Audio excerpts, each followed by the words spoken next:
Hey, what's happening, gamers? It's Kwing here, providing another informative video guide, walkthrough, let's play, whatever, on Transformers Fall of Cybertron for the PS3, Xbox 360, and PC. If you like what you see, then please thumbs up, comment, and subscribe. Though if you like the Transformers, thumbs up this video anyway. Well, onto the episode already in progress. We now return to the Transformers. Hey, what's happening, Autobots and Decepticons, to quote Shomungri. We're back with Transformers and playing as Starscream. And we kind of took out some fellow cons, although this guy, I don't know if we killed him or not. He doesn't, it looks like we just punched him. Yeah, but he, that one Decepticon was shaking in his boots. Yeah, literally. That was scary. Well, he was scared. He thought it was scary. He thought Starscream was scary. So yeah, now we're doing Starscream's level, or continuing with Starscream. So, yay! Why did it have something for me to? We're finally nearing the last couple levels. 1161. Experimentation continues. Effectively meshed Autobot source code with the most ferocious of creatures detected on target planet. 2 powerful hind legs, a heavy tail to act as a counterbalance to the longest and heaviest jaw I have seen. Splice made with Autobot soldier Grimlock. Further strength harvested by rerouting power from Central Intelligence Processing System to legs, jaws, and arms. I think he was just talking about the creation of Grimlock. Ooh. As a Tyrannosaurus Rex. Yeah. Now, what I did differently is I actually talked to the Decepticons that were out here before I went down there and Starscream showed up. So they went through the door. I don't know if they came back, if I'll have to fight them or not. But there are no Decepticons right here at the moment.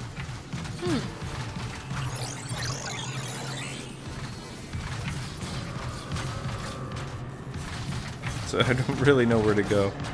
Oh, okay. We talked to them last time. Starscream is a bloody criminal and traitor. If you have any information regarding his current whereabouts, contact Command immediately. Megatron will rue the day he made a fool of me. But you were the one who betrayed him. I guess I'm supposed to go where... Ah, there's the guy I was supposed to take out. Let's creep up behind him like this. Yes, I feel so evil playing a Starscream, but that's who he is. What are you waiting for? Move! Oh my gosh, you put a bomb on him. Notify security! No, I don't want to notify security. I want to shoot you. Silence anyone who could sound the alarm. And you are shooting other Decepticons, right? Yeah. Wow. Now, I'm trying to remember how to fly past. There we go. Supposedly, Starscream's crown Shockwave's defenses with an EMP charge at each is tower. hidden in one of these towers. Shockwave continues to obsess with the tower. But I don't know. I don't know how to find it. I'm very bad at Easter eggs. Yep. And Starscream's crown is, of course, reference to the G1 Transformers movie. Starscream will play. But if you find it, you'll actually be able to wear the crown the rest of the level. So that's what I'm looking for right now. And what was that crown again in the G1 series? It was his crown that he put on as King of the Decepticons. Oh, okay. After Megatron was defeated by Optimus Prime. Wow. And cast into space to rot with the other Decepticons that were slain. Or at least in very bad stasis. Wow, so that guy really is full of himself. He craves, like, attention or something. Yeah, he totally does. Let's see what this is. He's like a typical politician there. Yeah, that's the best way to Pretty describe him, much. actually, yeah. It's like, he's like hungry for power. Power hungry. And I think more than power, I think he's kind of hungry for fame and for people to say he's amazing. Fame and like that. fortune. Yes. Exactly. I always found it interesting that Starscream was voiced by the same guy who did Cobra Commander in G.I. Joe. And Oh, cool. he didn't really have that voice distinction between the two characters, though. Like, you could tell it was the same voice actor. I don't know if he did that on purpose or if that was just unintentional. They just both ended up sounding like that.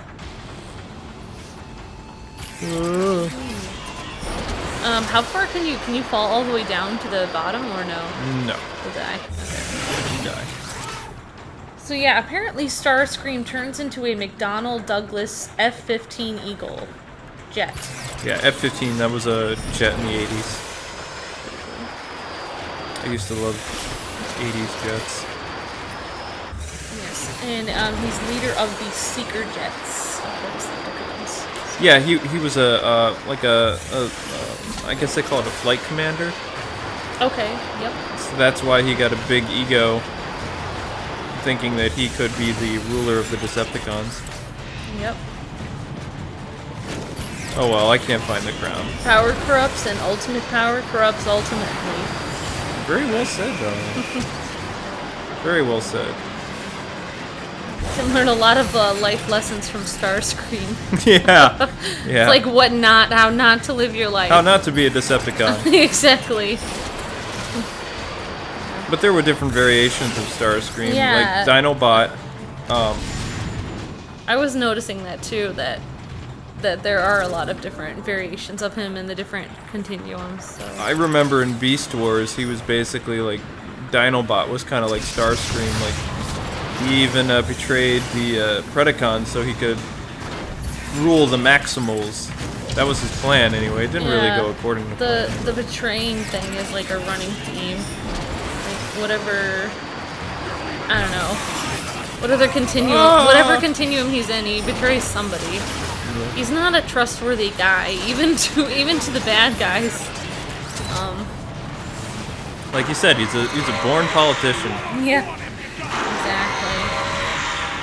He kind of tells the Decepticons what they want to hear and tries to take over. Oh, in a little heated firefight here. Hello. What's going on here? That got him. Whoa! What's your story? Don't care. Talk about a blast.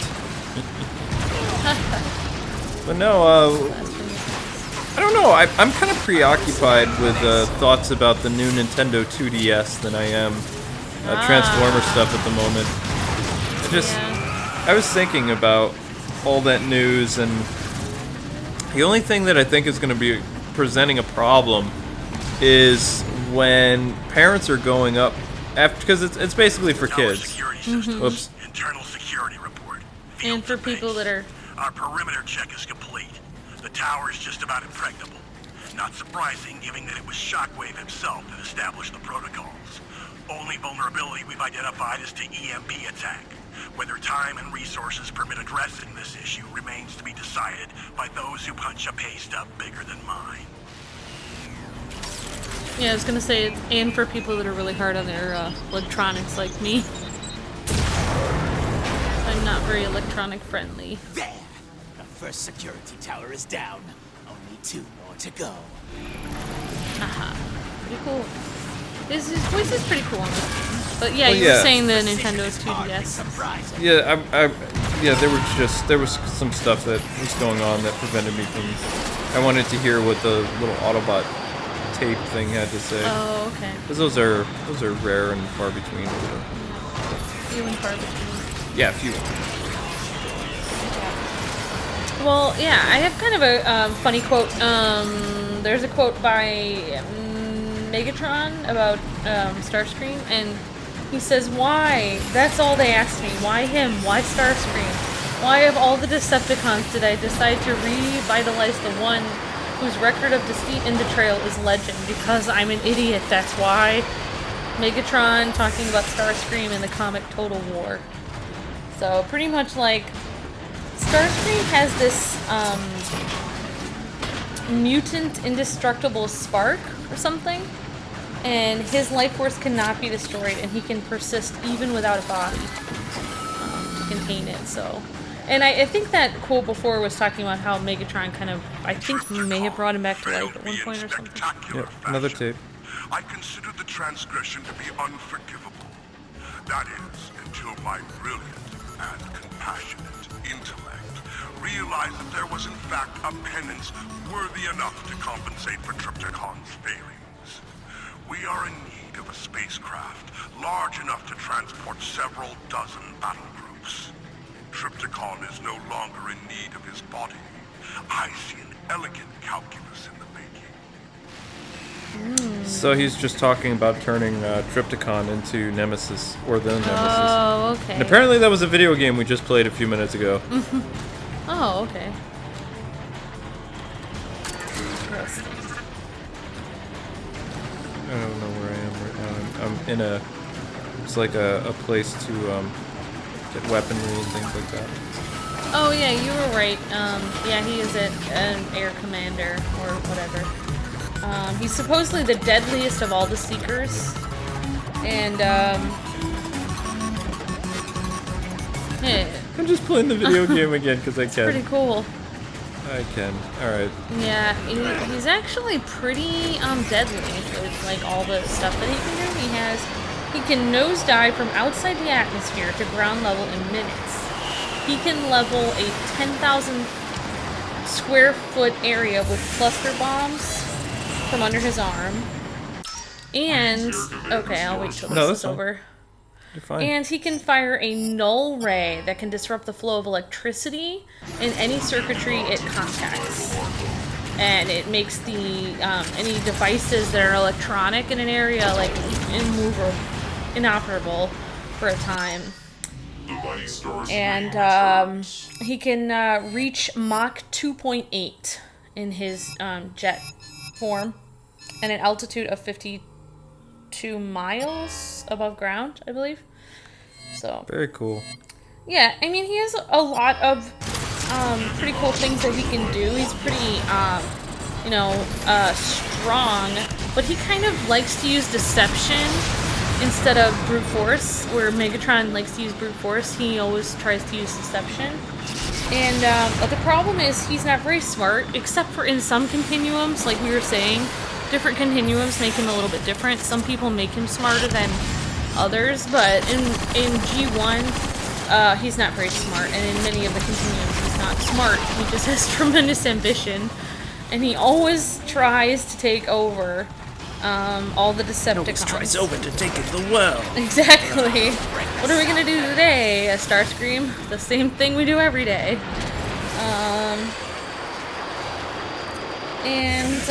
He's pretty much, he believes he's more suited to command the Decepticons. He thinks he would do a better job. And for some reason, Megatron always keeps him around, even though Megatron kind of knows in the back of his head he can't trust him. So it's kind of like they're both kind of dumb in that way. Keep your friends close and enemies closer. That's true. But one thing about Starscream that he keeps trying the same things over and over again, and he never learns from his mistakes. He never tries to, take a tip and change his ways or try something else. He always continues to try to take over. And well, in the G1 cartoon, Megatron did the same thing. He never admitted learns. defeat. So Yeah. between the two of them, it was like Dumb and Dumber. Yeah. Yep. Definitely. That was back then, though. I mean, things have changed dramatically since. Well, I mean, I think it's a great thing for kids to watch, like, seeing, have these different bad guys and seeing, like, okay, don't do this, don't act this way, don't try to be evil and shoot random people because you'll end up being really stupid. I don't know, it's a good thing for kids to see that Speaking of stupid, why was that guy just standing there waiting for me to shoot him? It's a good thing for kids to be encouraged not to be evil. Because, kids need the good and evil kind of thing. To know, not to do the wrong thing. To do the right thing. So, yeah. What was I thinking about? All kinds of stuff. That guy's just standing there. Excuse me. I was a little dumb. But yeah, it's funny because the other Decepticons don't seem to learn from their mistakes either, because they keep, letting them take over. And Well, the stuff Autobots like were the. It wasn't until like the later comics that you got to see that the Decepticons were cool and calculated. Yeah, yep, exactly. When I grew up, they were pretty... Well, between Galvatron and all these different Decepticons and things like that, they weren't the smartest bunch. Can I blow that up? Nope. Right. Well, I think you always have to simplify things for kids in an animated series. So it's like, if you try to teach them the art of war or something and all these battle tactics, kids are gonna understand. So, gotta dumb it down a little bit for kids. Not that kids are dumb, but you just have to simplify things a little bit. You can only understand so much when you're a kid. That was fun. Kneel before Starscream. Exactly. If that doesn't work, then just blow stuff up. Shockwave's defense network can't take much more after that. Only one tower left. Booyah! But yeah, one thing I didn't realize till today is that thing about his indestructible spark that he is. He can actually like possess other Autobots and stuff like that. Yeah, well, he's basically like a ghost. After he gets killed in the G1 series during the movie, like he comes back as a ghost a couple times and possesses people. And Starscream's ghost is like around long after Prime and everybody else is gone. Yeah. I believe they even used him in the Japanese Headmaster series, but he was a very interesting character. In fact, in Transformers Animated, they even had this thing where they were doing a zombie episode, and Starscream, even though he was offline, he was still alive and functioning in his body, and he couldn't figure out why. Even when he was just a head, he was still alive. Right. And then he discovers that he has this indestructible spark, and he causes problems as a ghost for a while. Wow. For Megatron and all these other people, but he ends up getting cast aloft in space. Anyway, they didn't really get to do much with the TF animated series, which I grew to like. I didn't enjoy how they killed off Prowl, though. I never like when Prowl bites the dust. It always bugs me. Yeah. So what did you think of Starscream? Was he one of your favorite Decepticons, or...? When I was a kid, I liked jets, so I thought Starscream was pretty cool. I thought they made him too dumb. I actually thought Megatron was a bigger buffoon than he was. Yeah. Because all Megatron did was turn into a gun, and then I actually got to see how evil both characters were. By the time the Transformers movie came out, I really didn't like the movie anymore, because Starscream basically sent out to drift in space like most of the wounded Decepticons. Oh, wow. And before I thought he was a warrior with honor, but he wasn't.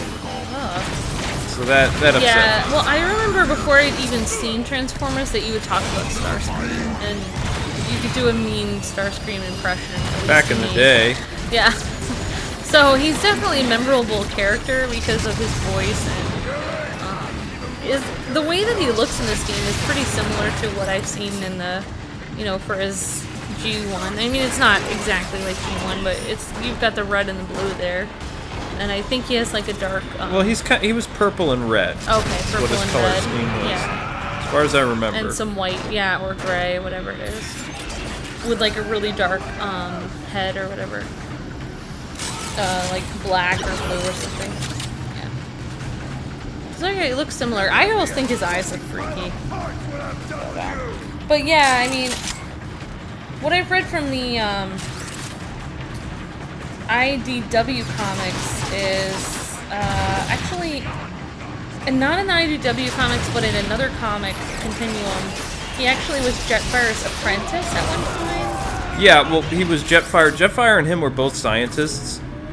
So, I mean, somehow they both ended up getting drafted into the war as Decepticons. Although in this continuity, Jetfire was an Autobot, like aerial commander. Okay. And scientist. But you see, Starscream betrays Megatron, or he betrays the Autobots and joins Megatron in Transformers War of Cybertron, which was kind of a comic. It's been, that idea is in there, so the seeds of betrayal is in Starscream, based on what he did, like when he turned over that satellite to Megatron and Jetfire had to flee to the Autobot leader, who wasn't Optimus Prime yet. I believe it was Sentinel Prime, or I don't remember the Prime who was killed in Transformers: Fall of Cybertron. It doesn't really matter anymore. Yeah. But Starscream betrayed them, joined with the Decepticons, and he gave some type of power to Megatron. I don't remember what it was. It might have been Zeta Prime. Yeah, it was Zeta Prime. Yep. That's it. Yeah, the guy with the. That's right. Actually, I just had that written down about the IDW comics, where he, Now, I must overload yeah, the main he turret. led the Seekers to overthrow Zeta Prime. For Decepticon leader Starscream. And Teletron 1 here actually restores my health and gives me more ammo too. Yeah, I mean, and some people actually portray Starscream as a person on the wrong side of the war. Like, he thought he could do better than Optimus and Megatron. Like, he didn't feel like he was on either side, and they made him kind of like, almost like a good guy at the end of some, not a good guy, but like somebody who didn't want to be in the war at all or something. There's so many different weird continuums, but I noticed in the IDW comics, at one point at the end of the Chaos War, he placed himself as they say, like a repentant soul, and he tried to help Transformers on the neutral population of reborn Cybertron. But then he ended up killing his friend or something after that. But Yeah, he betrayed one of his friends. Metal Hawk to take control of the city. But for a while, he actually felt bad about what he did or whatever, and he tried to be good. So it's kind of weird. Like, I would never think he would ever feel bad about it. But I guess there's different comics and stuff like that, and they're all portray him in different ways. Some people portray him really intelligent. But definitely, like, in the G1 series, he was pretty stupid. Yeah, he was pretty stupid. Although I actually think Starscream was more intelligent than Rodimus Prime. Rodimus was a moron. We don't like Rodimus. Rodimus was Tobey Ooh. Maguire before Tobey Maguire even existed. Yeah. Because he was always crying over that he failed Optimus. It is his fault that Optimus died, though. If he wouldn't have it interfered was. with the fight between Megatron and Optimus, then Optimus Yeah. wouldn't have died. He's a little full of himself, that Rodimus. Yeah, hate is a strong word, but I never enjoyed Rodimus Prime. I stopped watching after the movie because I was just so heartbroken. And there were other shows that were on in reruns that I could watch. Yeah. Well, I'll say a little bit of Starscream in the IDW comics, and then after that I don't have much. But apparently... This is the only level Starscream's in. Okay, Skywarp, Starscream, and Thundercracker were recruited by Soundwave. And after recruiting Soundwave and murdering the Senate, Starscream led the Seekers to overthrow Zeta Prime after a time as a recruitment agent. And then he became Megatron's personal bodyguard for a while. Then he let his ambition rest mostly out of fear of Megatron. And years later, he was part of an infiltration unit to Earth, and he discovered an Ultra Energon seam and saw it as a chance to finally overpower Megatron at last. And So he was just yeah, waiting. he was just biding his time, but he was actually a bodyguard to Megatron for a while. But he was just waiting, and apparently he saw, this Energon seam and the breach of protocol for what he was doing, because he was supposed to be on this mission for something else, and he was like after this Energon scene. Whenever you say protocol, I think of protoculture from Robotech. Oh, okay. They have the protoculture! And then it made Megatron come down to Earth and put Starscream in his place, and he defeated Starscream, and despite Starscream did actually get increased power by this Energon scene, but Megatron was able to defeat him anyway. Even though he had power, he still wasn't as strong as Megatron. Well, yeah. And then Megatron defeated Starscream and blew a hole through his chest. Oh! And that's all. I mean, there's more to the IDW series, but that at least happened. That's all I know about it, so. I liked the hole through his chest. That was very... I mean, I don't like it, but Okay, maybe I do. I'm a Decepticon today, so I like it. You're a con There we today. go. Exactly. So, I'll put a little Decepticon sticker on my car and we'll see how it goes. No, I can't do that. I already got my big Autobot sticker on my car, so sorry, I can't. This should do the trick. But yeah, I kind of thought that was pretty cool. But I think Megatron has usually done that. Usually when Megatron has to defeat Starscream, there's some kind of like big confrontation where he pretty much puts him in his place. And but somehow he never has totally killed Starscream before. Unless he killed him I don't know if the hole through his chest killed him or not. Well, that would tend to put a damper on their friendship. Yeah. I don't know if they ever have a friendship. I kind of think of them as like almost like Harley and Joker relationship. Like it's very dysfunctional, like the way that they are, I think. Grid won't be down for long. Not that way. Which way am I supposed to go? He's definitely a funny character. He seems like a little kid throwing a tantrum. Like, Yeah, that's how I would describe him. and his kinda. voice is so funny to listen to. It's like, it's one of those people you love to hate. Like, Megatron is just scary, and it's like, oh no, but Starscream is like, you can laugh at him and realize, like, yeah, this guy is powerful, but at the same time, he's making a fool of himself, so, I think as a kid, like, I'd rather go, see an episode of Starscream in it than Megatron, because, I could just know Starscream is bound to just foul it up himself without even having to worry about the Autobots, Well, if he really wanted the Combaticons to stay loyal to him, he shouldn't have created them with, like, limited energon. Then they Yeah. would have had no reason to betray him. They'd have no reason to go to Megatron because Megatron is the one who gave them the Enertron that they needed. Not thinking. No. Doesn't think things through. If you're really going to throw a coup, then you need to make sure you have people that are going to be with you and not betray you. But that's what Starscream's problem was. To resist every test, I suspect they were. What is that over there? Oh, that's a tape. I assure you, the tests were done as you instructed. We shall see, Charlotte. You would think after a while more Decepticons would go over to the Autobots because they're just treated so much better over there. I don't know why. Like after a while they'd realize that it's kind of like a losing battle. But I don't know. Nope, I can't get over there. What's that? Shiny. I am gonna miss this game when we're done playing it. I love just the visuals and just the feel. It kind of feels like you are on Cybertron with all the sound effects and stuff, and I like it. I like it better than the last Transformers game that we did. Oh, War of Cybertron? Yeah, because it has more color in it. Well, we never did an LP of it. Oh, okay. Always take All right, that we knowledge of played Shockwave. then. Must be quite the test. I really like the intro to this game too, for some reason.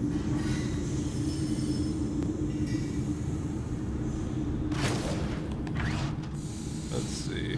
Yeah, so I do hope they make another one like this. Well, High Moon Studios, they made that new I almost said Daredevil, but they made that new Deadpool game. No!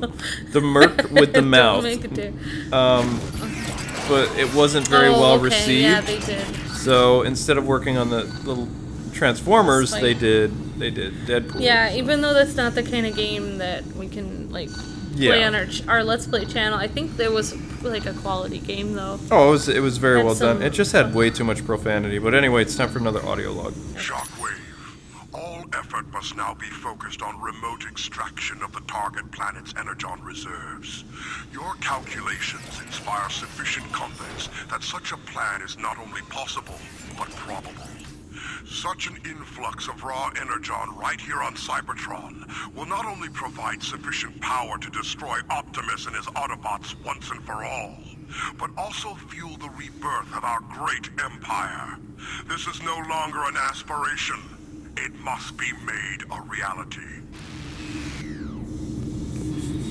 Okay, so they're talking about the space bridge right now still, which is their connection to Earth. And they're basically draining Earth of its resources. In prehistoric times, anyway. That's the plan. Yeah, this game is really gonna... I don't know. This game is almost making me want to read the comics, because it's like little things here and there from the storyline are coming back to me, and I'm like, oh, I want to find more out about that. I actually talked to the someone involved with this game a while ago, back a year or so ago, and they were saying that the storyline can be connected with that of the G1 series, like more of a tribute, but it also follows kind of what happened during the war of Transformers Prime, when there are very few Autobots left and Decepticons are scattered everywhere. Alright. Though the character models are more G1 inspired. 39. The subject's core functions are operating with intolerable levels, despite complications encountered during microsurgery.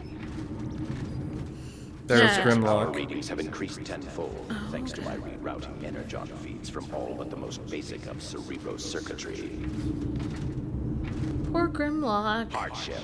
Administer stress test 87. Poor future Grimlock. Let me play with it. In due time, Insecticons, follow me. Oh, thank goodness there's no blood with all those experiments. That would be disturbing. Well, I mean, he might be leaking oil. Yep.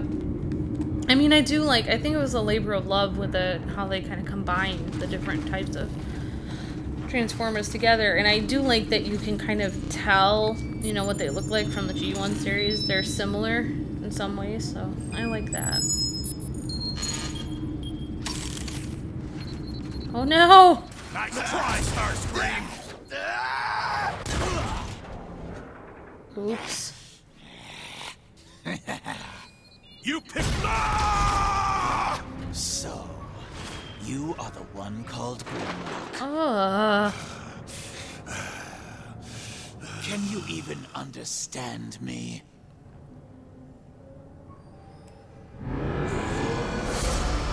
I am Starscream. I know what Shockwave has done to you and your team. I've scanned his looked excruciating. I bet you're just chomping at the bit to pay him back. But what is a Grimlock to do?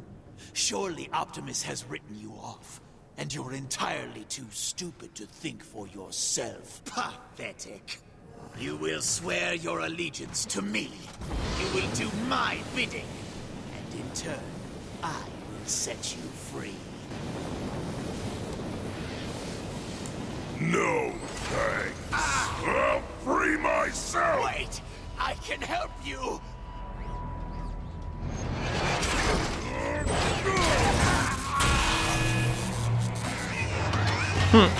Awesome! Go Grimlock. Yeah, Grimlock time, baby. And Grimlock is still an Autobot, right? Or... Nothing feels right. Hard to think. Yeah, and Grimlock used to be really smart. Oh, He's now a... He's like, they made him into this powerful brute kind of thing. But is he still loyal to Optimus, or? Sort of. Whoa! I'll free myself. Subject is mobile. What did they think was gonna happen? Find my team.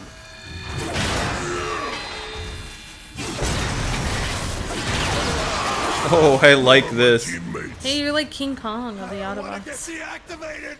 Useless. I would be pretty mad if they did that to me. Are you How do we stop it? are you like just cowering there? Are you having fun there? I am actually. And you've got your Autobot shirt on too. Yay! No, you're just not. Warning. I remember when I used to think the show was called Autobots. Subject prone to violent outbursts. It's called Please escort subject back to containment area. But anyway, gamers, that's going to conclude this episode. Join us Yay! next time as we play as Grimlock. Grimlock. in all his glory. Thanks so much for taking the time to watch. We hope you guys had fun. Don't forget to tickle that like button because it's awfully lonely. And we'll see you next time with another Transformers Fall of Cybertron. Me, Grimlock, say like!